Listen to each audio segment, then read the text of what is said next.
N'hésitez pas à liker la vidéo si elle vous plaît et si vous êtes nouveau sur la chaîne, n'oubliez pas de vous abonner et d'activer la notification pour ne rater aucune de nos prochaines vidéos.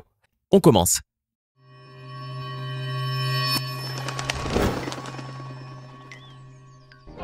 Les dessins animés ont bercé notre enfance et quelques-unes des œuvres les plus populaires comme les Simpsons, Scooby-Doo et bien d'autres continuent encore à nous captiver, même en étant adultes. Mais savez-vous que parmi ces dessins animés très connus, certains ont été copiés, parfois de manière très poussée ? En effet, certains studios d'animation n'ont pas hésité à reprendre le scénario, les détails des personnages, les caractéristiques de l'univers créatif ou tout simplement tout ça à la fois. Les Simpsons, Scooby-Doo, les Tortues Ninja, Cars, ainsi que d'autres séries animées et films d'animation ont fait l'objet de plagiat et croyez-moi, ces copies ne sont pas du goût de tout le monde.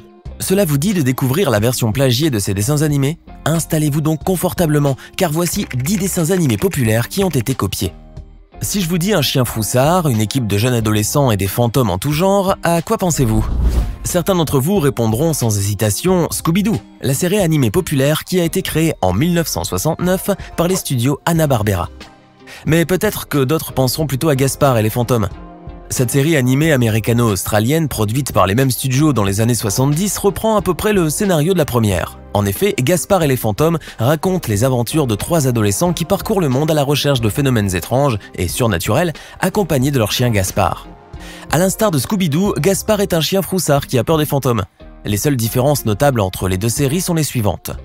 Gaspard et ses amis rencontrent des fantômes bien réels et non des personnes déguisées. Le chien devient invisible lorsqu'il a peur et on ne voit plus que son collier et son bonnet. Et puis l'équipe est réduite à 3 personnes. Contrairement à Scooby-Doo qui compte un bon nombre d'épisodes et de spin-off, Gaspard et les fantômes ne comptent que 16 épisodes regroupés en une seule saison. Certains diront même que Gaspard et les fantômes n'a pas vraiment eu autant de succès que Scooby-Doo, bien qu'elle s'en soit beaucoup inspirée, alors que d'autres pensent le contraire. Et vous, qu'en dites-vous ?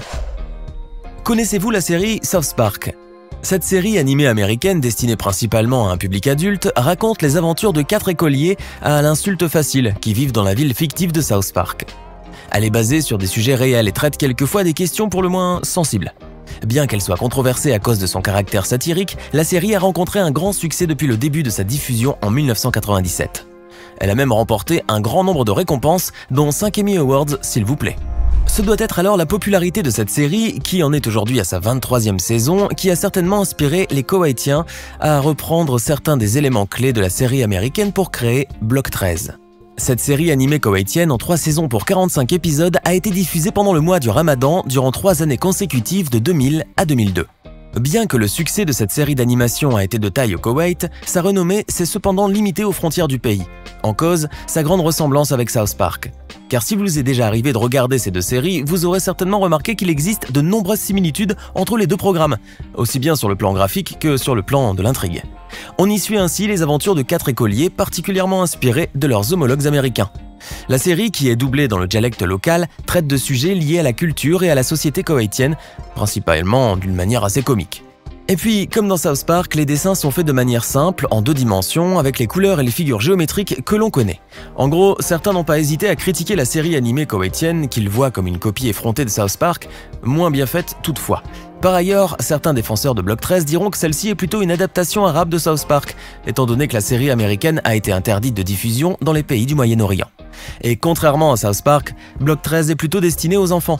En dehors de tout cela, les sujets traités sont considérés comme étant plus légers que ceux abordés dans South Park, mais quand même, était-il nécessaire de copier l'univers graphique de la série animée américaine à ce point ? Bref. Une autre série animée, l'une des plus populaires de tous les temps, a été parodiée à son tour. Il s'agit de la célèbre série Les Simpsons. Sa copie s'appelle Les Samsonadzes et elle nous vient directement de Géorgie.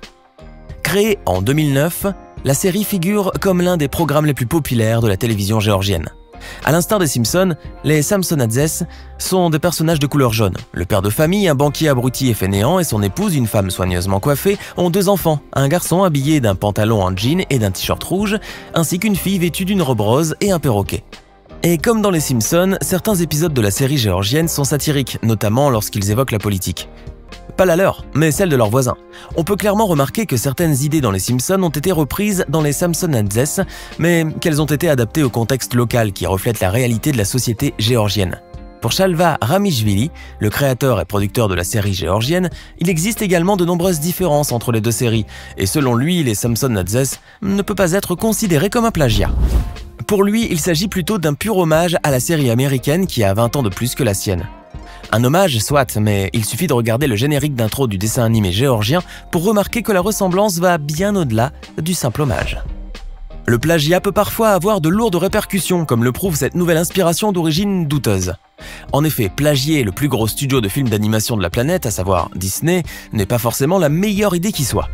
En effet, Cars, le film d'animation qui a pour héros Flash McQueen, une voiture de course intrépide, a été copié par le studio chinois Blue MTV qui a produit Autobots, une réplique presque parfaite du film d'animation américain.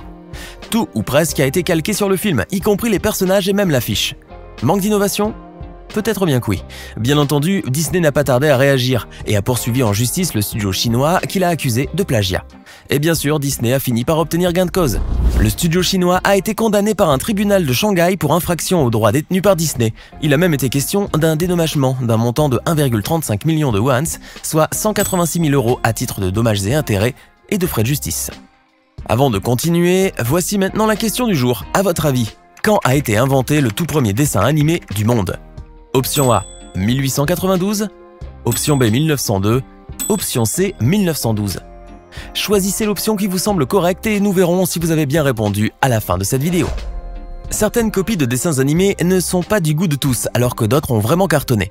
Prenons l'exemple de la série Les Pierres à Feu. C'est l'une des séries animées les plus célèbres et les plus populaires jamais créées par Hanna-Barbera Productions. Lancée en 1960, elle a duré jusqu'en 1966 et compte 6 saisons et 166 épisodes.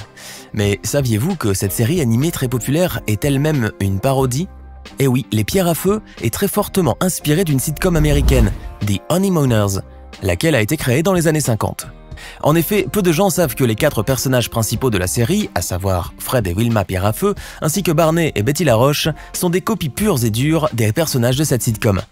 La société Hanna-Barbera Productions a d'ailleurs été accusée d'avoir plagié la sitcom pour en faire leur fameuse série animée préhistorique. Il n'empêche que Les Pierres à Feu a marqué de nombreuses générations. Une chose est sûre toutefois, sans The Honeymooners, la famille Pierre à Feu n'aurait pas du tout même allure. Saviez-vous que le dessin animé Les Tortues Ninja a également été victime de plagiat ? Non pas une fois, mais 2 fois.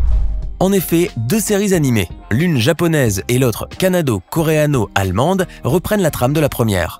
Les héros combattent le mal et les malfaiteurs. Ils maîtrisent parfaitement les techniques de combat les plus élaborées et chaque personnage se distingue des autres membres de son équipe par une couleur. Comme dans les Tortues Ninja. Il n'existe pratiquement qu'une seule différence notable entre cette série et ses parodies, que ce soit dans Kung Fu Dinopos ou dans les aventures de T-Rex, les sympathiques tortues ont été remplacées par des dinosaures. Le Monde Incroyable de Gumball est une série animée américano-britannique qui a été diffusée pour la première fois en 2011 sur la chaîne Cartoon Network. Elle raconte les aventures du chat Gumball qui vit avec son frère Darwin, un poisson rouge, ainsi que leur famille composée d'un lapin, d'une chatte et d'une petite lapine.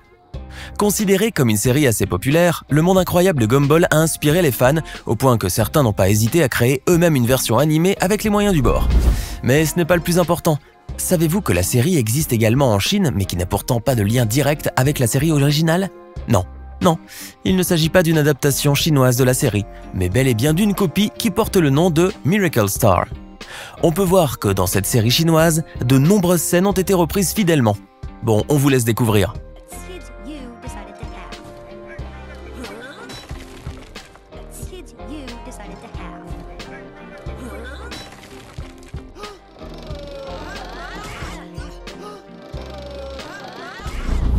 Le plus drôle, c'est que les producteurs de Le Monde Incroyable de Gumball ont trouvé un excellent moyen de répondre à leurs confrères chinois.